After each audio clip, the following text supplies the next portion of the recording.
So one of the most common questions I get is, Erica, how can you afford to go traveling like this? And if you had told me 4 years ago that I was going to do 5 trips to Asia in the next 4 years, I'd be like, how is that possible? I am not independently wealthy. I am not financed. I have had help from friends along the way, but this is something that I did for myself because it was something I wanted for myself. And you can too.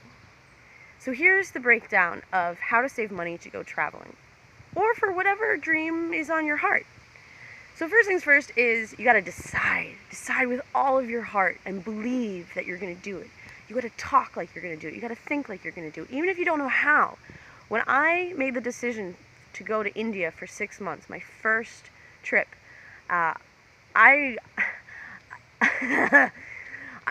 you could say I was living paycheck to paycheck, but that's not even true. I didn't even have a paycheck. I had quit my job. I was an actress. I mean, I still am an actress, and just starting out in my photography career. So I did not have the way set before me, and that was intimidating. But I didn't let it stop me because I believed that come hell or high water, I was going to make that trip.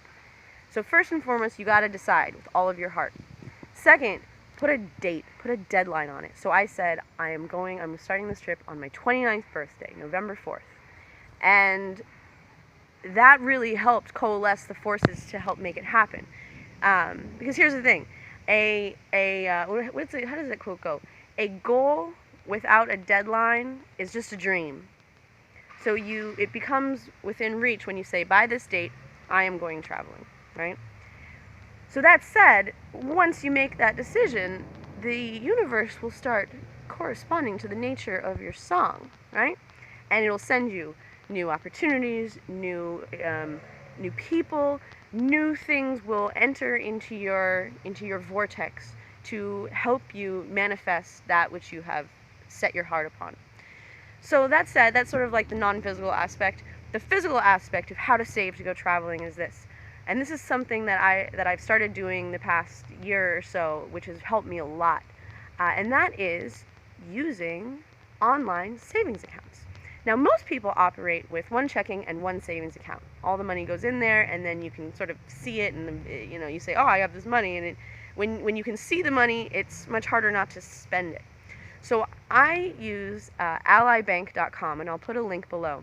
And I opened up a couple different savings accounts. One for an emergency fund, one to set aside money for taxes, and the third one is my adventure fund. So anytime I have money coming in, I immediately send a piece to each account. And so the money that I'm left with in my, regular personal checking account is much smaller. So what that does is that makes it much harder for me to spend that money, because I know that the money in my adventure fund, that's for traveling, that's for buying my tickets, that's for the money I'll need on the road. And so I have that clear distinction in my mind, and that goes a long way to help actually save the money rather than spend it, right? So I think it's worth saying, a lot of people are like, well, I don't have any money coming in. Again, this comes back to what happens when you make the decision in your heart. It's not like, if I get the money together, I'll go. It's, no, I'm going. I am going one way or another. Because then what happens is things that were not in your perception will arrive. New people with new opportunities. I think this also goes to, you have to make the decision and then be open to receive that which is given to you, that which comes your way, those new opportunities. Because it's very hard to take advantage of new opportunities if you're closed-minded and say that things need to happen in a certain way. And then I'd say another really, really important part of the equation is you can't have the same behaviors as before. You can't make the same choices as before. Now, we all make choices about how we spend our time, our energy, and our money, right? And so when I decided to go to India for 6 months, I could no longer justify spending money at bars or going out to restaurants. Maybe sometimes, but I really had to change my behavior according to the outcome I wanted in the future, right? So this is not out of anyone's reach. Maybe in some cases.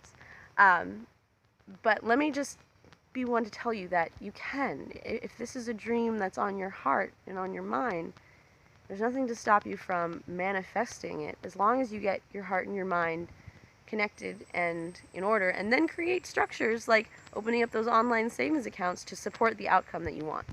So that's my thought. Those are my thoughts on the subject. I hope that's helpful. Yeah. Good luck on your adventure.